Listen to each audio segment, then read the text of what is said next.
Good evening and welcome back. Pull up a chair, pour yourself something warm, and settle in for the night.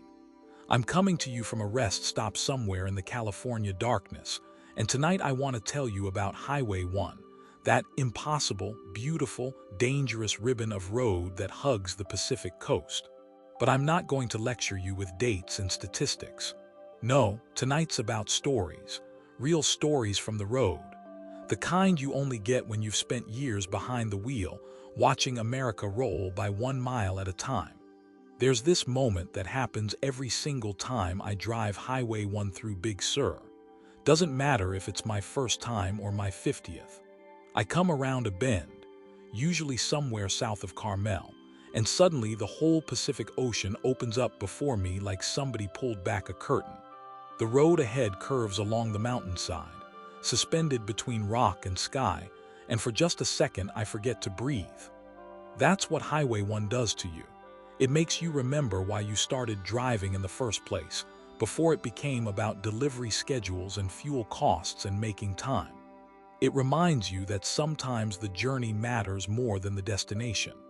I've been running loads across this country for 23 years now. Started when I was 25, fresh out of a divorce and a failed attempt at settling down. Thought I'd drive for a year or two, see some country, figure out what I wanted to do with my life. Well, 23 years later, I'm still figuring it out. But I've learned a few things along the way. And one of them is this. Highway 1 is special, different. It gets under your skin and stays there. Let me tell you what I mean. Spring of 2003, that was my first run on Highway 1. I was still relatively new to trucking, maybe 3 years in, and I thought I knew what I was doing. I'd driven through the Rockies in winter, handled the tight turns of the Appalachians, navigated city traffic in New York and Chicago. How hard could one coastal highway be? My dispatcher called with a delivery to Big Sur, furniture for some restaurant. Easy money, he said. Straightforward route. Just take Highway 1 south from Monterey. I should have known something was up when I stopped at a truck stop in Salinas to fuel up, and 3 different drivers warned me to be careful. One old-timer named Carl, must have been 65 if he was a day. He put his coffee down and looked at me serious. That road'll humble you, son. Don't matter how good you think you are. I nodded like I understood, but I didn't. Not really. Not until I was actually on it. The morning I headed out, fog sat thick over Monterey Bay.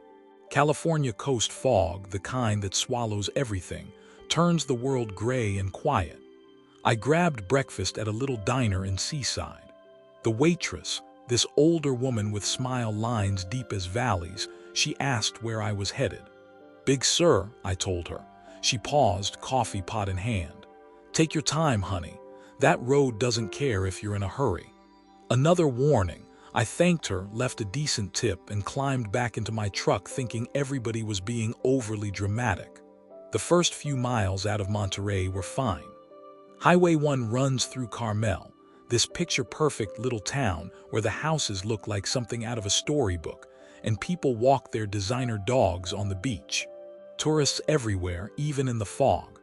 I kept it slow, patient, watching for pedestrians who might step into the street without looking. Then the road started climbing and the fog began to break. I came around a curve and suddenly I could see. The whole Big Sur coast stretched out before me, mountains dropping straight into the Pacific, the ocean massive and blue-green and so big it made me feel small. The road ahead twisted along the mountainside, 2 narrow lanes with nothing but a cable guardrail between me and a drop of several hundred feet to the rocks below. My hands gripped the wheel tighter. My foot eased off the gas. This wasn't like any road I'd driven before. Every curve came up faster than I expected. Every straightaway ended too soon.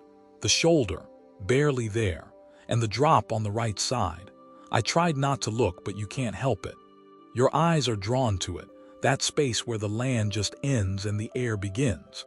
I saw Bixby Bridge before I got to it.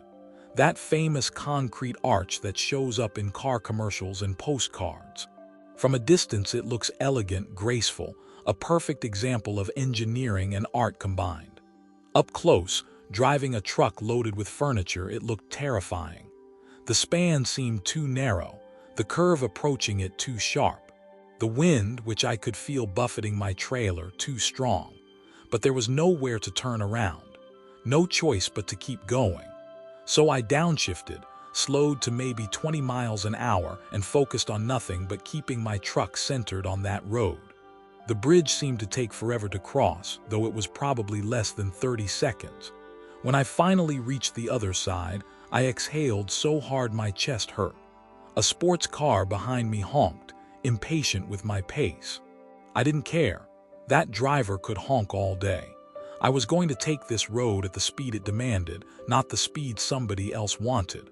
The delivery itself was an adventure. The restaurant sat up a steep, narrow driveway that barely looked wide enough for a car, let alone a truck. The owner, a guy named Marco who'd moved out from New York to chase some dream of coastal living, he guided me in with hand signals while I backed up inch by inch, watching trees and fence posts, and a mailbox pass so close to my mirrors I could have knocked them off with a sneeze. When I finally got unloaded, Marco brought me out a beer. It wasn't even noon, but I took it. We sat on his deck, overlooking the ocean, and I let my heart rate come back down to something approaching normal. "First time on Highway 1, he asked. "That obvious?" He laughed, a good sound, genuine. "You looked like you just survived a battle, but you made it. That's what counts. I've seen guys turn around halfway here, refuse to make the drive. You kept coming." I sipped the beer, watched the surf break against the rocks below. "That road's something else." "It is," Marco agreed. "That's why I'm here. Couldn't make it work in New York anymore, the stress, the competition. Came out here for a visit, drove Highway 1, and something just clicked. Realized I'd rather serve 100 customers a night with this view than serve 1,000 in Manhattan." I finished the beer, thanked him for it, and headed back north. The return trip was easier, knowing what to expect, but I never relaxed. Not completely. Every curve still demanded respect. Every vista still took my breath away. When I finally pulled into that truck stop in Salinas, Carl was there, fueling up his rig. He saw me, nodded, didn't say anything. Didn't need to. His expression said welcome to the club clear enough. That night, lying in my sleeper berth, I couldn't stop thinking about Highway 1. The way it challenged me. The way it made me focus like no other road had. The way it reminded me that driving isn't just about getting from point A to point B, sometimes it's about the miles in between. I've driven Highway 1 maybe 50 times since that first run. It still commands my full attention, still makes my hands tight on the wheel, still reminds me every single time that some roads demand respect. Let me tell you about the thickest fog I've ever driven through. This was maybe 5 years ago, late spring, one of those times when the marine layer sits over the coast for days without breaking. I had a load of wine barrels headed to a vineyard near Paso Robles. The route took me down Highway 1 from Monterey, then inland at San Luis Obispo. Should have been a straightforward run, 4 or 5 hours max. I left Monterey at 4 in the morning, trying to beat traffic. The fog was heavy even then, but I've driven in fog before. Grew up in the Midwest where winter fog can get so thick you can barely see your hood ornament. This is California, I thought. How bad could it be? Turns out, coastal fog is different. It doesn't sit still like Midwest fog. It moves, rolls, shifts. 1 second you've got maybe 100 feet of visibility. The next second it's 10 feet. Then it opens up briefly, giving you a glimpse of road ahead before closing in again like a fist. I was about 20 miles south of Monterey, somewhere in Big Sur, when it got really bad. The fog became so dense I couldn't see my own hood. The center line disappeared. The shoulder vanished. All I had was the vague sense of road beneath my tires and the occasional glimpse of the cable guardrail on my right. I slowed to a crawl, maybe 10 miles an hour. Hazards on, my heart hammering. Because here's the thing about Highway 1 through Big Sur, there's nowhere to pull off. No wide shoulders, no turnouts appearing conveniently when you need them. You're committed. Either keep going or stop in the lane and hope nobody behind you hits you. So I kept going, inching forward, watching for brake lights ahead for any sign of other traffic. My hands ached from gripping the wheels so tight. And then out of that gray nothing, an elk walked onto the road. Not ran, walked. Calm as could be, this massive bull elk with antlers that could have gored my truck, just strolling across the highway like it owned the place. Which I guess it did. We're the visitors here, not them. I hit the brakes, my truck shuddering to a stop. The elk paused, turned its head to look at me, eyes reflecting in my headlights. We stayed like that for maybe 10 seconds, me and that elk, just staring at each other through the fog. Then it continued across the road and disappeared into the gray on the other side. My hands were shaking. My heart felt like it was trying to break out of my chest. If I'd been going any faster, if the fog had been just a bit thicker, if that elk had appeared 2 seconds later. I don't like to think about it. I sat there for a minute, gathering myself. Then I crept forward again, even slower now, even more alert. The fog didn't lift until I was past San Simeon, almost an hour later. When I finally reached clear air, I pulled into the first turnout I saw and just sat there, letting the adrenaline drain away. A highway patrol officer pulled in behind me. He walked up, tapped on my window. I rolled it down, figuring I was about to get a ticket for something. "You okay?" he asked. "Yeah," I said, "just needed a minute, that fog was rough." He nodded. "Saw you come out of it, you were driving smart. Most people go too fast, think they can power through, that's when accidents happen." He paused. "See any wildlife?" "Bull elk," I told him, "right in the middle of the road." He smiled, not surprised. "They like the fog. Makes them feel safe. Good thing you were going slow." He wished me a safe trip and left.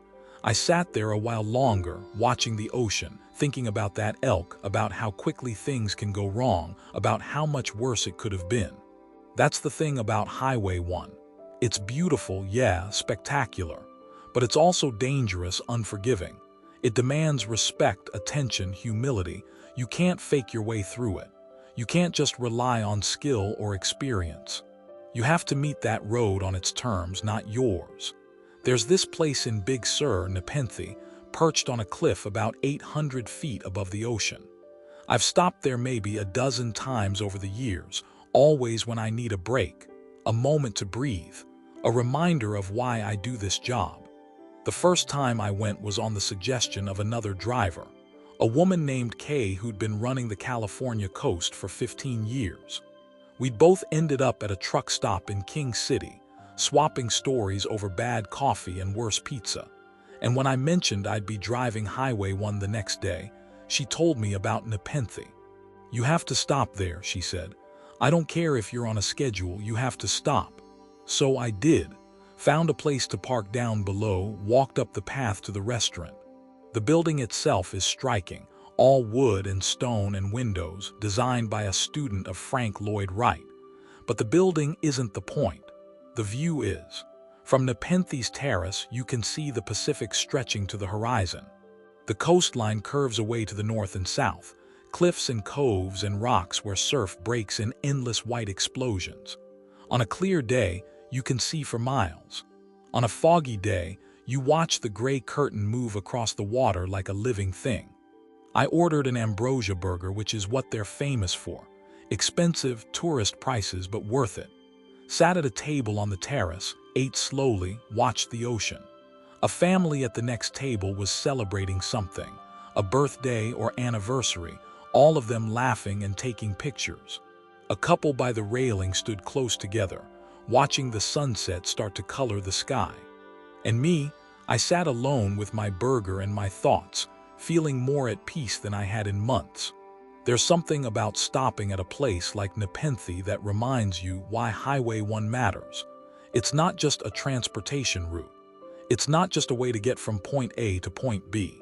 It's a destination in itself, a place where people come to witness something larger than their daily lives. That view, that ocean, that endless horizon, it puts things in perspective, makes your problems feel smaller, makes you remember that the world is bigger than just you and your worries. I've been back to Nepenthe many times since. Sometimes I'm in a hurry and can only stop for 20 minutes.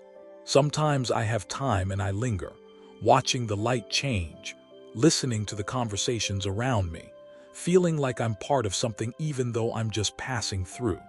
Last time I was there, maybe 6 months ago, I recognized a guy at another table. Took me a minute to place him, but then I remembered. Marco, the restaurant owner from Big Sur who'd given me that beer on my first delivery, way back in 2003. I walked over, asked if he remembered me. He looked up, studied my face, and then smiled. "The furniture delivery, your first time on Highway 1. "That's right," I said. 20 years ago. 20 years. He shook his head. "Feels like yesterday and forever ago at the same time." We talked for a while. His restaurant had thrived, then struggled during the pandemic, then come back stronger. He'd gotten married, had 2 kids. Life had happened the way it does, and through all of it, Highway 1 had been his constant, his anchor, the view that reminded him why he'd left New York in the first place. "You still driving?" he asked. "Still driving," I confirmed. "Can't seem to stop." He understood. I could see it in his eyes. Some people find their place and stay there. Others keep moving, keep searching, keep driving. Neither way is wrong. They're just different paths to the same thing. Trying to make sense of this life we've been given. I left Nepenthe that day feeling the same way I always do after stopping there. Grateful. Grateful for the road that brought me here, for the view that never gets old, for the reminder that beauty exists in this world. You just have to be willing to drive the hard miles to find it. You can't talk about Highway 1 without talking about landslides. That road is constantly trying to destroy itself, or maybe nature's constantly trying to reclaim it. Either way, if you drive Highway 1 regularly, you're going to encounter closures. It's not a matter of if, it's a matter of when. I remember a particular slide in 2017, early spring after a brutal winter of rain. I'd picked up a load in Salinas, some equipment headed to a farm south of Cambria. The weather forecast was clear, the road was open, everything looked good. I left early just after dawn, wanting to make good time. The sky was that washed-out blue you get after storms, clean and bright. The ocean looked calm. Everything seemed fine. About 40 minutes into the drive, just past a place called Ragged Point, I came around a curve and saw brake lights. Not normal traffic brake lights, but that sudden, everybody stopping at once kind that means something's wrong. I slowed down, fell into line behind maybe 20 other vehicles. We crept forward, everyone trying to see what the holdup was. Then we saw it. The road was gone, just gone. A whole section, maybe 200 feet long, had slid down the mountain. Where there should have been pavement, there was nothing but a raw scar in the earth, tons of rock and dirt that had given way and crashed down to the ocean below. A Caltrans crew was already there, setting up barriers, redirecting traffic. A highway patrol officer was turning vehicles around. The look on his face said it all. This was bad.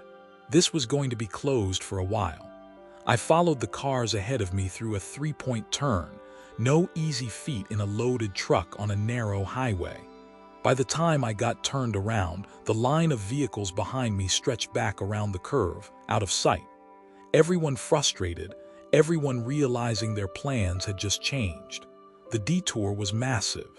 Instead of continuing south on Highway 1, I had to backtrack to Salinas, take 101 south, cut over to the coast on one of the few roads that crosses the mountains. What should have been a 4-hour drive became an 8-hour odyssey. But here's what stuck with me. That slide happened during clear weather. The rain had stopped days earlier. The sun was shining. And yet the hillside gave way. Thousands of tons of earth just deciding it was done staying in place. That's the thing about Highway 1. It exists in a state of constant negotiation with nature. The engineers who built it, the crews who maintain it, they're all fighting a losing battle in the long term. Someday, maybe not in our lifetimes, but someday, parts of Highway 1 will be impassable. The mountains will reclaim what we carved out. The ocean will undermine foundations we thought were solid. But for now, we keep fighting. Caltrans crews keep monitoring, keep repairing, keep reopening sections after closures. Because Highway 1 matters, not just as a road, but as an idea. The idea that we can coexist with nature's power, that we can build something beautiful in impossible places, that access to this coastline is worth the constant struggle. That particular slide took 14 months to clear and repair. 14 months during which Big Sur was cut off from through traffic, accessible only from the north. Local businesses suffered. Workers lost income. But the community survived the way it always does, resilient and determined. When the road finally reopened, I made a point of running that route again, just to see it. The repair work was impressive. New pavement, reinforced hillside, better drainage. But you could still see where the earth had given way, still sense the fragility of it all. I've driven past that spot dozens of times since. Every time I remember that morning, the sudden stop, the missing road. Every time I'm grateful that I wasn't on that section when it let go, grateful that nobody was killed, grateful that this road still exists at all. Let me tell you about Bobby Martinez.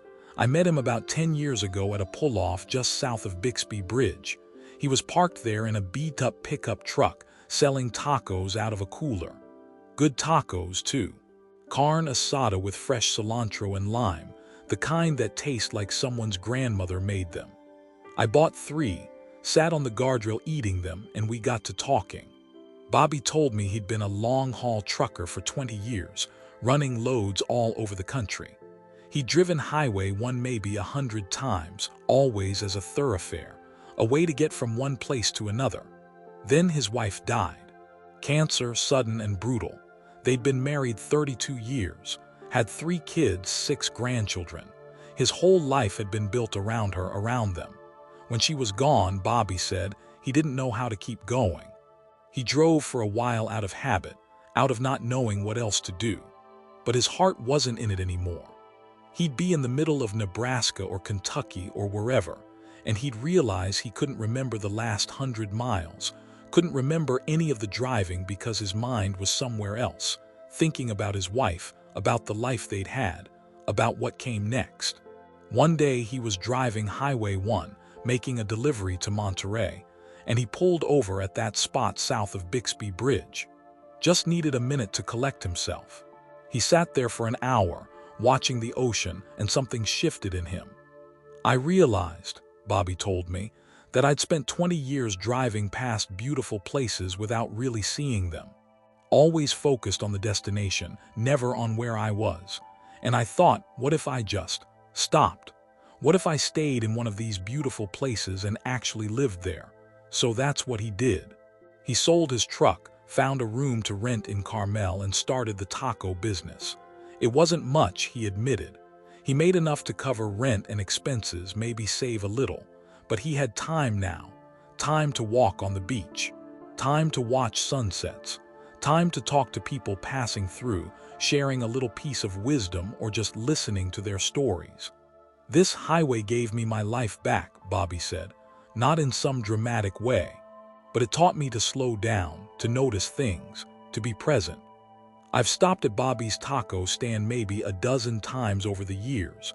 Sometimes we talk for a few minutes, sometimes for an hour. He always asks about the road, about what I've seen, about where I'm headed next. And I always leave feeling a little lighter, a little more grounded, reminded that there's more to life than just the next delivery, the next paycheck, the next mile. Last time I stopped, about 6 months ago, Bobby told me he'd met someone. A woman who'd moved to Carmel after her own loss, her own transformation. They'd found each other, he said, and they were taking it slow, figuring out what came next together. That's the thing about Highway 1, he said, handing me my tacos. It's full of people starting over, people who got lost somewhere else and came here to find themselves. Maybe that's what makes this place special. It's not just beautiful, it's healing. I think about Bobby sometimes when I'm driving long, empty stretches of highway through states that all start to look the same. I think about how he had the courage to stop, to change course, to choose presence over motion. I'm not there yet. Maybe I never will be. But it's good to know that path exists, that Highway 1 offers more than just passage. It offers the possibility of transformation if you're ready for it. Driving Highway 1 at night is a different experience altogether. You lose the views, the ocean vistas, the dramatic cliffside panoramas. But you gain something else: solitude, quiet, a sense of being the only person in the world. I've made night runs on Highway 1 maybe a dozen times over the years. Usually when I'm behind schedule, when I need to make up time, when driving through the day wasn't possible. And every time it's both easier and harder than driving during daylight. Easier because there's less traffic. The tourists are gone, settled into their hotels and vacation rentals. The locals are home. The road is yours, more or less, to navigate at your own pace. Harder because you can't see what's coming. Every curve is a leap of faith. Every shadow could hide a deer or an elk or a raccoon.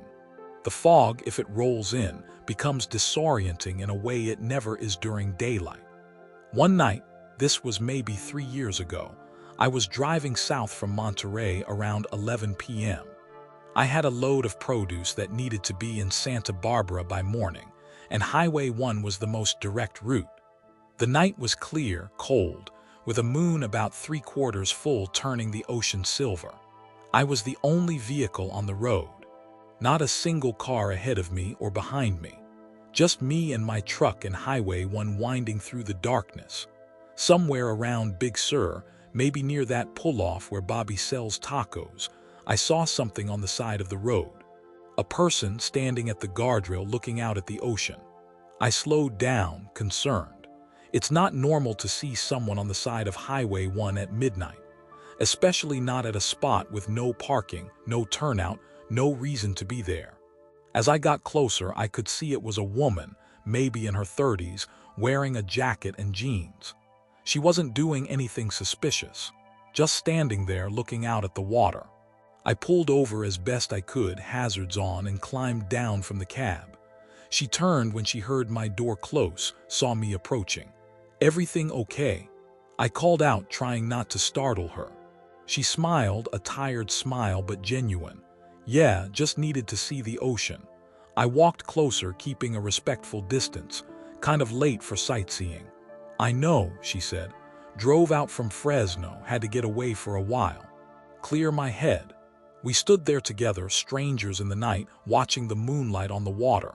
After a minute, she spoke again. "My mom died yesterday," she said.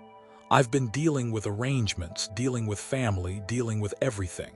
And I needed to remember what it feels like to be small, to see something bigger than grief." I didn't know what to say to that. What can you say? So I just stood there with her, giving her space to feel whatever she needed to feel. After a while, she turned to me. "Thank you for stopping. Most people wouldn't. Couldn't just drive past," I said. "Make sure you're safe," before I kept going. She nodded. "I'm okay. Really, just needed this." She gestured at the ocean. "I'll head back soon." I wished her well, offered my condolences, and climbed back into my truck. As I pulled away, I watched her in my mirror, still standing there, silhouetted against the moonlit sea. I never learned her name, never saw her again. But I think about her sometimes, about how she drove 2 hours in the middle of the night just to stand beside Highway 1 and look at the ocean. About how grief and beauty can exist in the same moment. About how this road offers more than just transportation. It offers perspective, solace, a place to bring your pain and lay it down, even if just for a moment. That's what Highway 1 is, I think. It's not just a road. It's a mirror reflecting back whatever you bring to it. Joy, grief, wonder, fear. The road holds all of it, judges none of it, and keeps winding through the dark whether anyone's watching or not. I met Walter at a truck stop in San Luis Obispo. He was filling up an ancient Peterbilt that looked like it had been on the road since the Nixon administration. I was at the pump next to him, and we nodded at each other the way drivers do, that brief acknowledgement of shared profession. "Heading north or south?" he asked, his voice rough as gravel. "North," I said. "Got a load going to Monterey. Taking Highway 1. Yep. He nodded, finished fueling, and leaned against his truck. Been driving that road for 43 years, he said. 43 years of watching it change, watching it stay the same. I had time before I needed to leave, so I leaned against my own truck and we talked. Walter had started driving in the early 80s, he told me, when Highway 1 was rougher, less maintained, more dangerous. Back then, there were fewer tourists, fewer regulations, fewer restrictions on commercial vehicles. Used to be able to run a full-size rig through Big Sur, he said. Not easy, not recommended, but possible. These days, they won't let you. Too many accidents, too much liability. Can't say I blame them, but it does make things harder for guys like us trying to make a living. He told me about driving Highway 1 in the 80s, before cell phones, before GPS, when you navigated by memory and intuition, and the position of the sun. About stopping at roadside stands that no longer exist, at diners that closed decades ago, at viewpoints that have since been fenced off or paved over. The road changes you, Walter said. Every time you drive it, you see something different. Maybe it's the light, maybe it's your mood, maybe it's just that you're older and you notice things you didn't before. But Highway 1 is never the same twice. That's what keeps me coming back. I asked him about his closest call on the road. He thought for a minute, then told me about a time in the early 90s when he was driving south in heavy rain. The road was slick, visibility was poor, and he came around a curve to find a boulder the size of a Volkswagen sitting in his lane. He had maybe 2 seconds to react, swerved hard, missed the boulder by inches, and ended up with his trailer hanging partially over the edge of the cliff, held in place only by the hitch and the grace of God. Thought I was done, he said. Thought that was it, the end of the road. But the hitch held and I managed to pull forward, get the trailer back onto solid ground. Sat there shaking for 20 minutes before I could drive again. He'd kept driving Highway 1 after that. Never even considered stopping. It's like anything dangerous, he explained. You respect it, you prepare for it, but you don't let fear keep you from doing what you need to do. Walter also told me about the changes he'd seen in Big Sur over the decades. The increase in tourism, the development, the gentrification. Places that used to be affordable for regular people were now only accessible to the wealthy. Mom and pop businesses getting pushed out by chains and franchises. But the ocean's still there, he said. The cliffs are still there. The road is still there, fighting with nature, losing slowly but not giving up. That's what matters. That's what endures. We talked for maybe an hour, sharing stories, comparing notes on different highways, different states, different experiences. When it was time to go, Walter shook my hand, his grip still strong despite his age. Drive safe, he said. And remember, Highway 1 doesn't owe you anything. You owe it respect. Give it that and it'll give you memories that last a lifetime. I've thought about Walter's words many times since that conversation. About respect, about change, about what endures. He was right. Highway 1 doesn't owe us anything. The fact that it exists at all, that we can drive this impossible road and witness this incredible coast, that's a gift. Treating it as anything less is missing the point. There's a pull-off about 10 miles north of San Simeon where I like to stop when I have time. It's not marked on maps, not famous, not crowded with tourists. Just a wide spot in the road where you can park and walk a few steps to a viewpoint. I stopped there one afternoon, maybe 4 years ago, needing a break from driving, needing to stretch my legs and clear my head.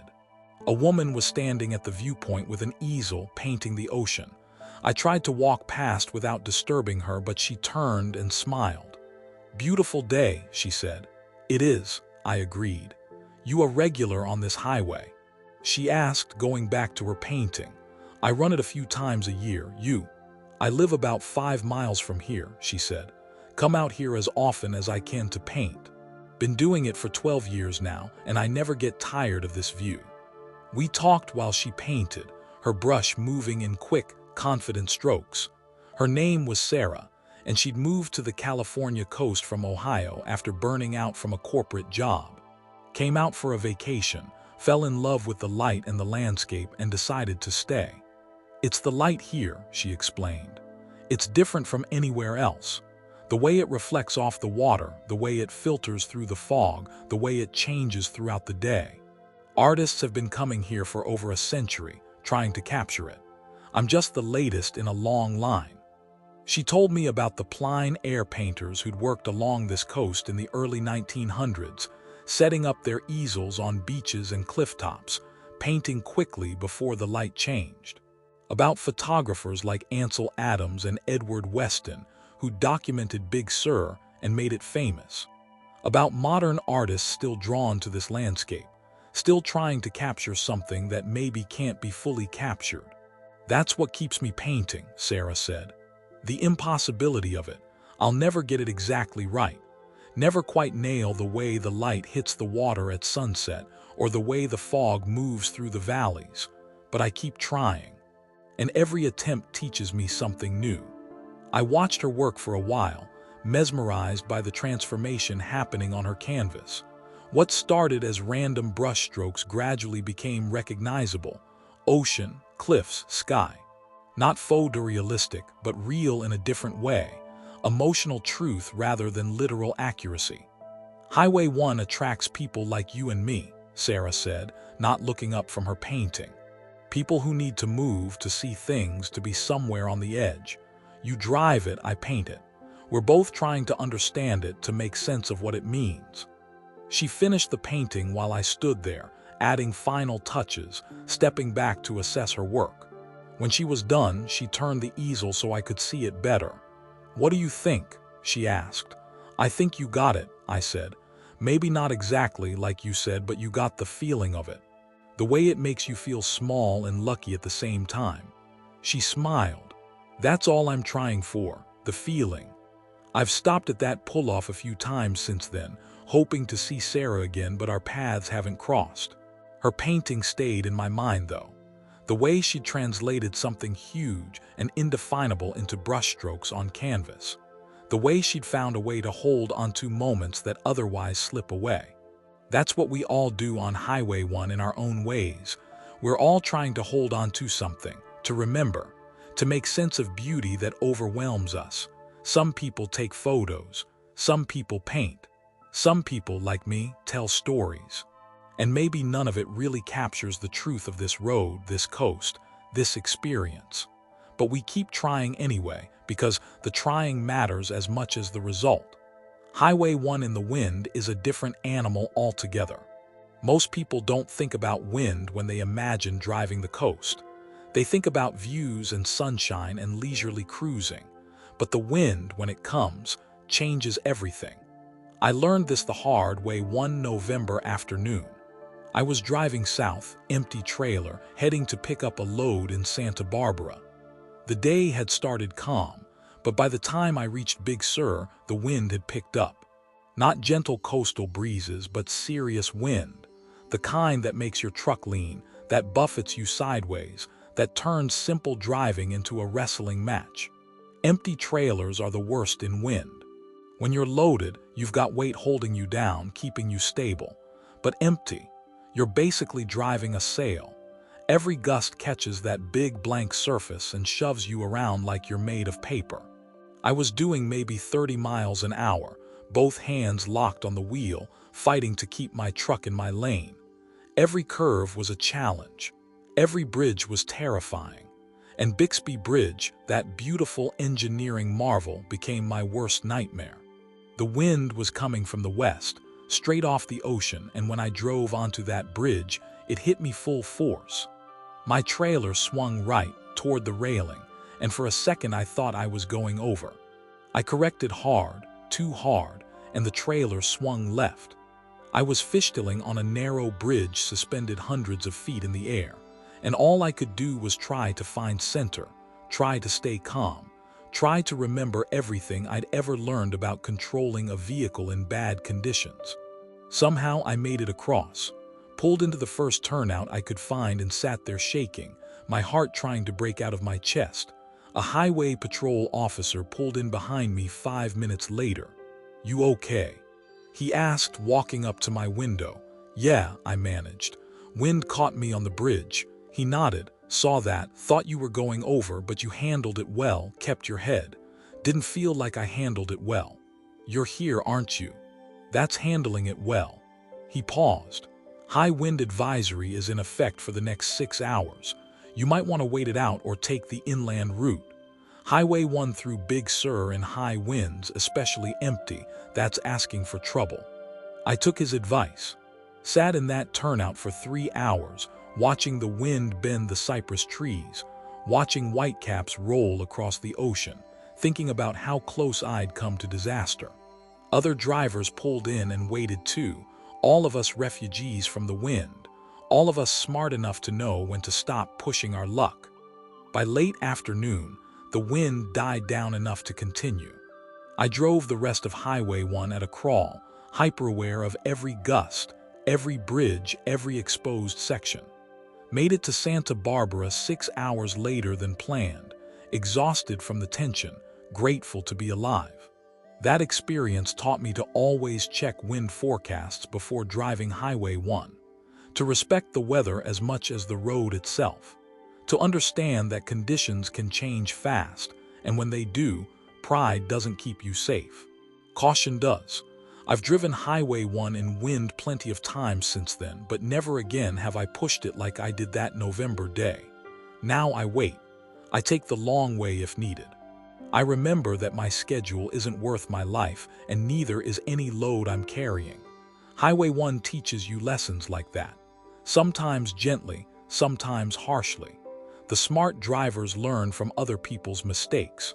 The rest of us learn from our own, if we're lucky enough to survive them. Let me tell you about the most beautiful drive I've ever experienced on Highway 1. No danger, no drama, just pure, perfect beauty. It was last spring, early May, and I had a delivery in Carmel scheduled for 8 a.m. I left San Luis Obispo at 4:30 in the morning, planning to drive slow, take my time, arrive with plenty of margin. The pre-dawn darkness through Cambria and San Simeon was quiet, peaceful. My headlights carved tunnels through the black, and the ocean was just sound, waves breaking unseen against the shore. I saw maybe 3 other vehicles, all of us early risers, all of us with our own reasons for being on the road before dawn. Somewhere around Gorda, the sky started to change. Not sunrise yet, but that pre-dawn glow, the promise of light coming. The eastern horizon behind the mountains turned from black to dark blue to lighter blue, and the stars began to fade. I was approaching the Big Sur coast when the sun finally broke over the Santa Lucia Mountains. And let me tell you, I've seen plenty of sunrises in my years of driving. Sunrises over the Midwest plains, over desert highways, over mountain passes. But this one was different. The light hit the ocean first, turning it from black to silver to gold. Then it climbed the cliffs, painting the rocks in shades of orange and pink. The sky went through colors I don't have names for, transformations that happened so fast I could barely process them. And the road ahead, Highway 1 winding along the coast, it glowed like it was lit from within. I pulled over at a viewpoint just north of Bixby Bridge. Could not stop. The whole world was on fire with light, and I needed to witness it properly, not through a windshield while concentrating on driving. I stood at the guardrail, watching the sun climb higher, watching the colors shift and change, feeling the cold morning air on my face. Other drivers pulled over too, strangers standing together in shared awe, nobody speaking because what could you say? The beauty was beyond words. After maybe 20 minutes, the sunrise settled into regular daylight, still gorgeous but no longer that magical transformation time. People started getting back in their vehicles, returning to their schedules, their destinations, their normal lives. I climbed back into my truck and continued north, feeling blessed, feeling like I'd witnessed something sacred. That's not too strong a word, sacred, because if beauty like that isn't holy, what is? The rest of the drive to Carmel was spectacular in the morning light. The ocean sparkled. The cliff stood sharp and clear. Everything felt more vivid, more alive. I made my delivery on time, grabbed breakfast at a cafe in Carmel, and by noon I was heading back south, already looking forward to the next time I'd get to drive Highway 1 at dawn. That's the gift of this road. It offers moments like that if you're willing to be there at the right time in the right frame of mind. Not every drive is magical, most aren't, but every drive carries the possibility of magic, and that's enough. That possibility, that hope, it's what keeps me coming back, year after year, mile after mile. I met Officer Chen at a pull-off near Julia Pfeiffer Burns State Park. I'd stopped to check a tire that didn't feel right, and she pulled in to make sure everything was okay. Standard procedure, making sure a stopped vehicle wasn't actually a problem. We got to talking while I checked my tire, which turned out to be fine, just my imagination. Chen had been with the California Highway Patrol for 19 years, she told me, and had been assigned to the Big Sur section of Highway 1 for the last 7. Every day is different, she said. Accidents, breakdowns, medical emergencies, sometimes just people who need directions. But every day I get to work on the most beautiful road in America. Hard to complain about that. I asked her about the challenges of patrolling Highway 1. She leaned against her patrol car, looked out at the ocean, and started listing them. Tourists who stop in the middle of the road to take pictures. Locals who drive too fast because they know every curve. Drunk drivers, distracted drivers, mechanical failures on vehicles that shouldn't be on mountain roads, wildlife, weather, landslides. And just the basic fact that this is a narrow, winding, cliff-hugging highway where a mistake can mean a several hundred-foot fall. But she also talked about the rewards, the grateful families she'd helped when their car broke down, the lost hikers she'd found before dark, the accident victims she'd reached in time to make a difference, the countless small interactions with people experiencing Highway 1 for the first time, their joy and wonder renewing her own appreciation for this place. The thing people don't understand, Chen said, is that Highway 1 through Big Sur isn't just a road, it's a living thing. It changes daily. Weather affects it, erosion affects it, wildlife affects it, and the people using it affect it too. My job is to help keep the balance, keep people safe, while letting them experience what they came here to experience. She told me about a call she'd responded to the previous week. A car had gone off the road not far from where we were standing. Single vehicle, no other traffic involved. The driver, a man in his 60s, had swerved to avoid a deer and lost control. By the time Chen arrived, the car was partway down the cliff, held from a further fall by a sturdy cypress tree. The driver was trapped inside, conscious but injured. It took emergency crews 3 hours to extract him, using ropes and specialized equipment, working carefully on unstable ground while daylight faded. He lived, Chen said. Broken ribs, broken arm, concussion, but he lived. The tree saved him if it hadn't been there. She shook her head. This road gives second chances sometimes. Other times it doesn't. You never know which kind of day it's going to be. I asked her if she ever got tired of it, tired of the stress, the danger, the constant vigilance. She thought about it for a moment. Some days, yeah. Some days I think about transferring inland, somewhere flatter, somewhere easier. But then I drive this road in the morning when the fog is lifting, or at sunset when the light turns everything gold, and I remember why I'm here. This is where I'm supposed to be. This is my calling, even if that sounds dramatic. It didn't sound dramatic to me. I understood exactly what she meant. Some people find their place and know it immediately. The road clicks, the job fits, and everything else is just details. We talked a while longer, sharing observations about Highway 1, about the people who travel it, about the special kind of alertness it requires. Then Chen got a call on her radio, another driver needing assistance somewhere north. She wished me safe travels and headed out, lights flashing, already focused on the next person who needed help. I watched her go, thinking about the invisible network of people who keep Highway 1 functioning. the Caltrans crews who fix slides and repair bridges, the highway patrol officers who respond to emergencies, the park rangers who protect the coastline, the tow truck drivers who rescue stranded vehicles, all of them dedicated to maintaining this road, this connection, this experience. We drivers were just passing through, but people like Officer Chen, they're the constant presence, the guardians of the highway. We couldn't do what we do without them. Late one afternoon, driving south through Big Sur, I passed a guy standing at the edge of a cliff with a massive camera on a tripod. Not unusual, lots of photographers work this coastline. But something made me pull over at the next turnout and walk back to see what he was shooting. His name was James, and he'd been photographing Highway 1 for 30 years. Not just taking pictures, but really photographing it, documenting it in all seasons, all weathers, all lights. He had tens of thousands of images, he told me, enough to fill books, galleries, exhibitions. Why Highway 1? I asked. He adjusted his camera, checked the light, answered without looking away from his viewfinder.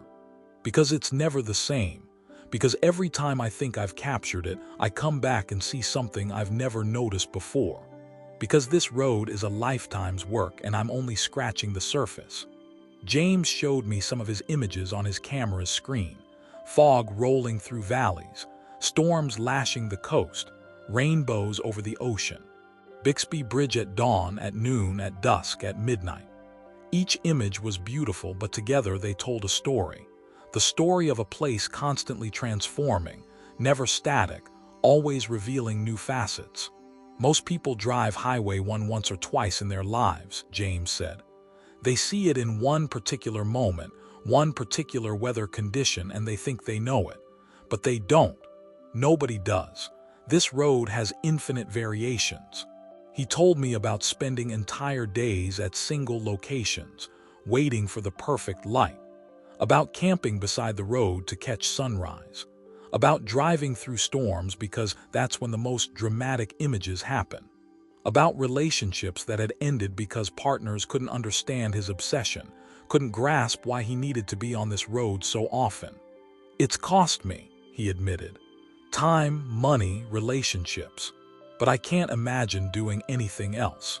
This is my life's work. When I'm gone, these images will remain. People will see what Highway 1 was like in the early 21st century, and maybe they'll understand what we had, what we need to protect. We talked about change along the coast, the increased development, the climate impacts, the constant battle between preservation and access. James was passionate about conservation, about keeping Highway 1 and the surrounding landscape as wild and beautiful as possible. Every generation thinks their experience of a place is the definitive one, he said. But places change. This coastline in 50 years won't look exactly like it does now. The road might not even be here, or it might be radically different. That's why documentation matters. We need to record what exists now, while it still exists. The sun was getting lower, painting the sky in those colors that only happen at golden hour. James returned to his camera, making adjustments, waiting for the precise moment when the light would be perfect. I watched for a few minutes, then left him to his work. Driving away, I thought about dedication, about devoting your life to one subject, one road, one passion. Most people would think that's limiting, boring even. But James didn't see it that way. For him, Highway 1 was infinite. Each visit revealed something new, taught something different.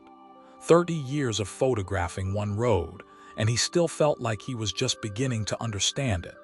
Maybe that's the real gift of Highway 1. Not just the beauty you can see and appreciate in a single drive, but the depth that reveals itself over time, over repeated visits, over years of attention and dedication. The road as teacher, constantly offering new lessons to those willing to be students. I met Derek at a gas station in Big Sur village, both of us fueling up. He was on a motorcycle, one of those big touring bikes, loaded with gear. We struck up a conversation while our vehicles filled. Derek had been riding Highway 1 for 40 years, he told me. Started when he was 20, fresh out of college, needing an adventure before settling into adult life. Borrowed a friend's motorcycle, took 2 weeks, and rode from San Diego to Oregon, following the coast the whole way. Changed my life, he said simply. Showed me that freedom was possible, that I didn't have to follow the expected path. After that first trip, Derek made riding Highway 1 an annual tradition. Every year, no matter what else was happening in his life, he took a week and rode the coast. Sometimes alone, sometimes with friends, but always on 2 wheels, always with the wind in his face and the ocean beside him. It's different on a motorcycle, he explained. In a car or truck, you're separated from the world by metal and glass. On a bike, you're in it. You feel the temperature changes as you drop into canyons and climb back out. You smell the ocean, the pine trees, the wildflowers. You lean into curves with your whole body. It's a full experience thing. He talked about the feeling of riding Bixby Bridge, leaning into that gentle curve, the ocean stretched out on your right, the canyon falling away on your left, the whole world reduced to the moment you're in. About the meditative quality of long hours in the saddle, your mind going quiet, your body and the machine moving as one. People talk about mindfulness like it's something you have to learn in classes, Derek said. But I found mindfulness on Highway 1. When you're riding these roads, you can't be anywhere but present.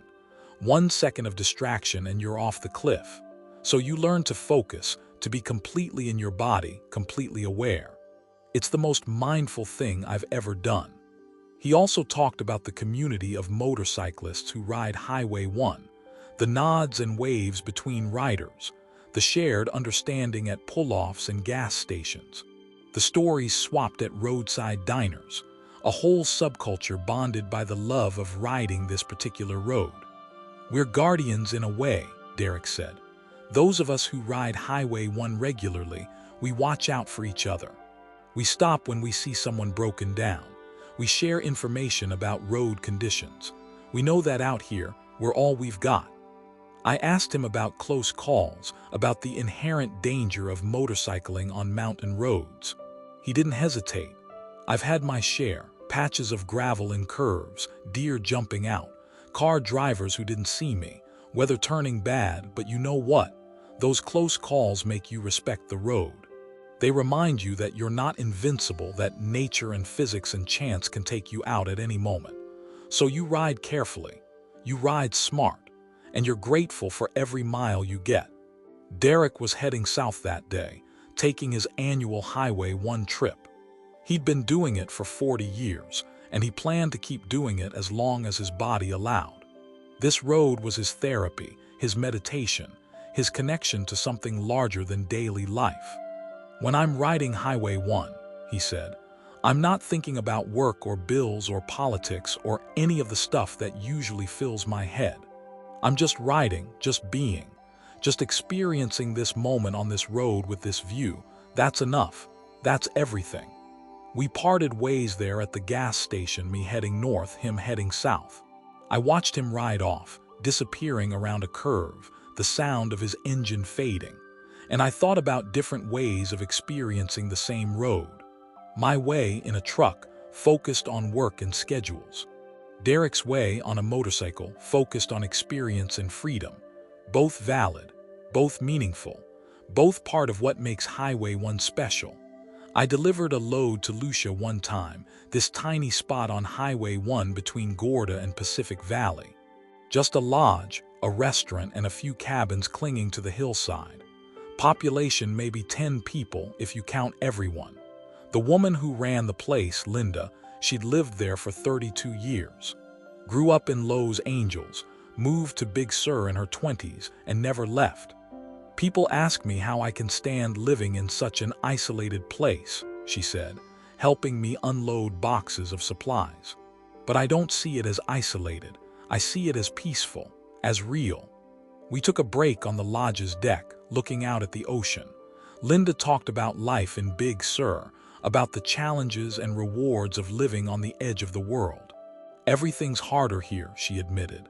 Getting supplies, getting medical care, getting anywhere really.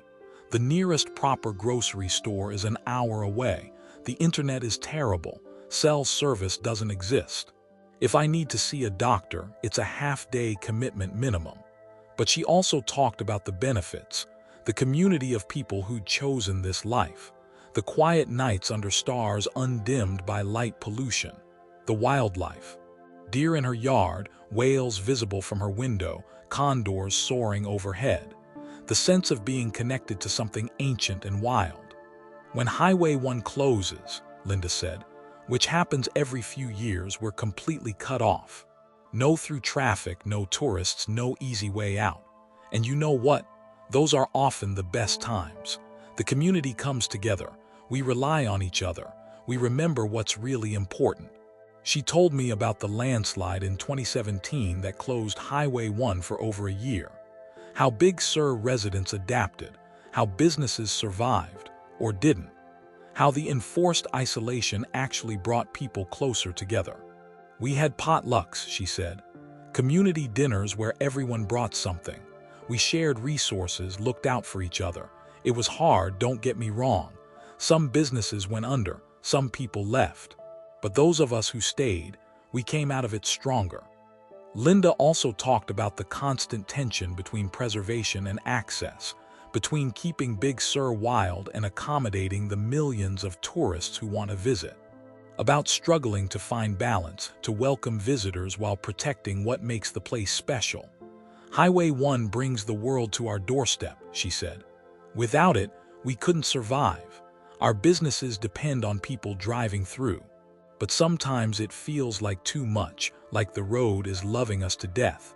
We want people to see this beauty, but we also want it to remain beautiful. It's a hard balance.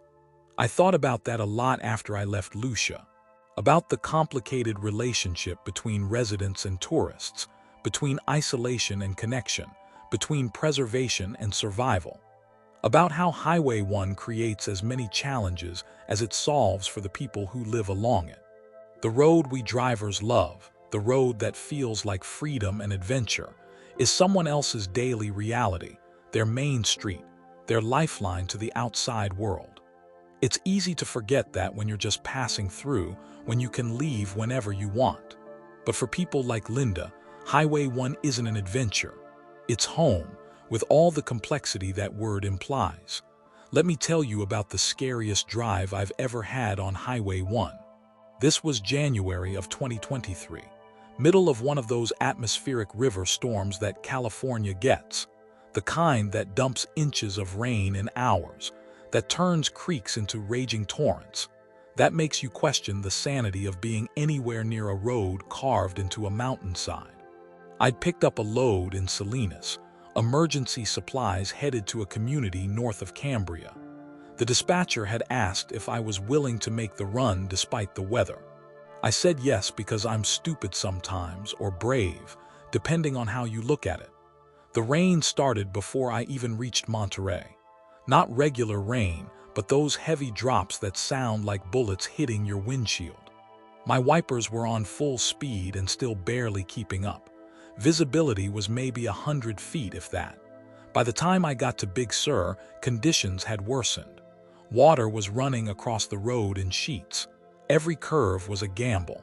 Every downhill section felt like hydroplaning waiting to happen. My hands ached from gripping the wheels so tight. I couldn't pull over because there was nowhere safe to pull over. The turnouts that existed were waterfalls, streams pouring off the cliffs onto the road. So I kept going, creeping along at maybe 15 miles an hour, hazards on, praying that nobody behind me was going fast enough to rear-end me before they saw me through the rain. Somewhere near Kirk Creek, I saw something that made my blood go cold. A section of the road ahead was underwater.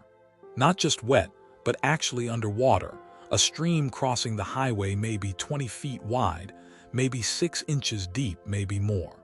I stopped, sat there with the engine running, debating. Turn around. Impossible on this narrow road. Wait it out. For how long, with no idea if conditions would improve or worsen, try to cross? What if it was deeper than it looked? What if the pavement underneath had been undermined? While I was deciding, a pickup truck came up behind me. The driver got out, ran through the rain to my door.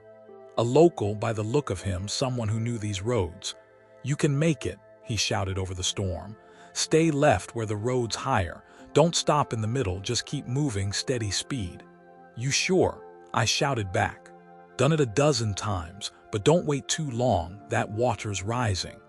He ran back to his truck, drove through the crossing without hesitating, made it look easy. So I put my truck in low gear, said a prayer to whoever might be listening, and followed. The water hit my tires like a shock.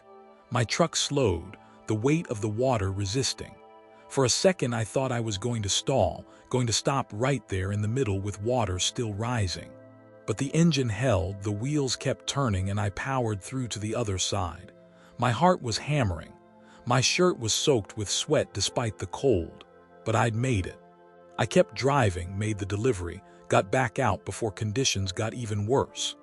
That night, lying in my bunk at a motel in San Luis Obispo, I listened to rain hammer the roof and wondered why I do this job, why I keep taking risks, why I don't find something safer, easier, sane. The next morning, I looked at photos someone had posted online of Highway 1 in the storm.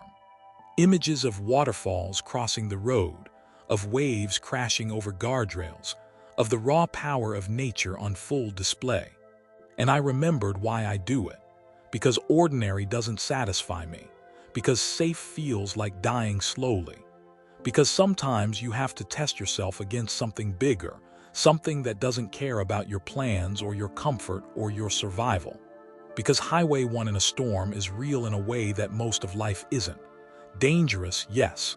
Terrifying, absolutely. But real, vivid, alive. I'm not recommending it. If I had that drive to do over, I'd probably wait out the storm, or take the inland route, or just say no to the dispatcher. But I survived it, learned from it, and added it to the collection of stories that make up a life lived on America's highways. You know what they don't tell you about driving Highway 1 regularly? It's not just one experience. It's dozens, hundreds of experiences layered on top of each other, each one slightly different, each one adding to your understanding of the road. I've driven Highway 1 in every season. Spring, when the wildflowers cover the hillsides in purple and gold. Summer, when the tourists clog every turnout and traffic moves at a crawl. Fall, when the light gets that crisp, clear quality and the crowds thin out. Winter, when storms roll in and you wonder if the road will still be there next week. I've driven it in fog so thick I couldn't see my hood, and on days so clear I could see 100 miles. I've driven it at dawn, at noon, at sunset, at midnight. I've driven it loaded heavy and running empty. I've driven it angry, sad, happy, numb. Every mood, every condition, every possible variation. And here's what I've learned. Highway 1 holds all of it. Whatever you bring to it, the road accepts. It doesn't judge, doesn't play favorites, doesn't care if you're having the best day of your life or the worst. It's just there, winding along the coast, offering its particular kind of beauty and challenge to anyone willing to meet it. I've met hundreds of people on or because of Highway 1. Other drivers like me, making deliveries, earning a living. Tourists from every state and dozens of countries, all chasing the California dream. Locals who have lived beside this road their whole lives. Artists, photographers, writers, musicians, all drawn to the coast for reasons they can't always articulate. And every single one of them has a Highway 1 story. Their own moment, their own connection, their own understanding of what this road means. Some stories are dramatic, close calls, accidents, rescues.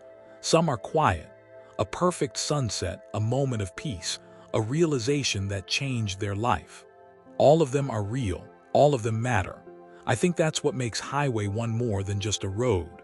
It's a shared experience, a common touchstone, something that connects people across time and distance. Someone driving it today is seeing roughly the same views I saw 20 years ago, that someone else saw 50 years before that. The details change, the road changes, we all change, but the basic experience remains. You, a vehicle, this impossible road, and the endless Pacific beside you. So why do I keep coming back to Highway 1? Why, after 23 years of trucking, hundreds of roads driven, thousands of miles logged, does this one particular stretch of California coast still matter so much? I've thought about this a lot, tried to put it into words that make sense, and here's what I've come up with. Highway 1 is a gift from the people who built it, who spent years carving this road out of mountains and cliffs. A gift from the people who maintain it, who fight the constant battle against nature's efforts to reclaim it. A gift from California to anyone willing to drive it, to witness this coastline, to experience this beauty. And like any gift, it demands something in return. Not money, though there are tolls and fees. Not time, though it takes longer than inland routes. It demands attention, respect, presence. You can't drive Highway 1 on autopilot. You can't zone out, let your mind wander, think about other things. The road won't allow it. Every curve requires focus. Every vista deserves acknowledgement. Every mile asks you to be fully there, fully engaged, fully alive. Maybe that's the real gift. In a world that constantly pulls our attention in 1,000 directions, that keeps us distracted and scattered and half-present, Highway 1 demands that we pay attention, that we look, that we see, that we remember what it feels like to be completely in the moment. I'm getting older now, 48 this year, which feels impossible. How did I go from that 25-year-old kid driving through Big Sur for the first time, hands white-knuckled on the wheel, to this middle-aged guy with gray in his beard and miles in his eyes? Time moves fast when you're living it, slow when you're remembering it. I don't know how many more years I'll keep driving. My back aches more than it used to. My eyes aren't as sharp. The long hours wear on me in ways they didn't before. Eventually, I'll have to stop, find something else, figure out the next chapter. But I hope, before I'm done, to drive Highway 1 a few more times, to see it in morning light and evening shadow, to feel that moment when the ocean opens up before me and my breath catches, to remember why I started this journey in the first place. Because Highway 1 is more than a road. It's a reminder, a teacher, a companion, a challenge, a gift. And I'm grateful for every mile of it. Well, friend, we've come to the end of tonight's story. Not the end of Highway 1's story. That road will keep winding along the coast long after we're gone. But the end of this particular telling, this collection of moments and memories and miles. If you ever get the chance to drive Highway 1, take it. Don't rush. Don't just check it off a list. Give it the time it deserves. Pull over at turnouts. Watch the ocean. Feel the wind. Be present for it. And if you're already familiar with the road, if you've driven it before, drive it again. Because Highway 1 is never the same twice.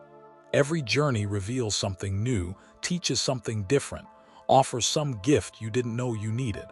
As for me, I'll be back out there soon enough. Got a load going to Monterey next week as it happens. I'll take Highway 1 south from there, through Big Sur, past all those familiar bridges and vistas. And even though I've driven it dozens of times, I know I'll see something I've never noticed before. Feel something new. Add another layer to my understanding of that road, that coast, that experience. That's the beauty of it. Highway 1 is infinite in its variations, endless in its lessons. You could drive it every day for the rest of your life and still discover new things.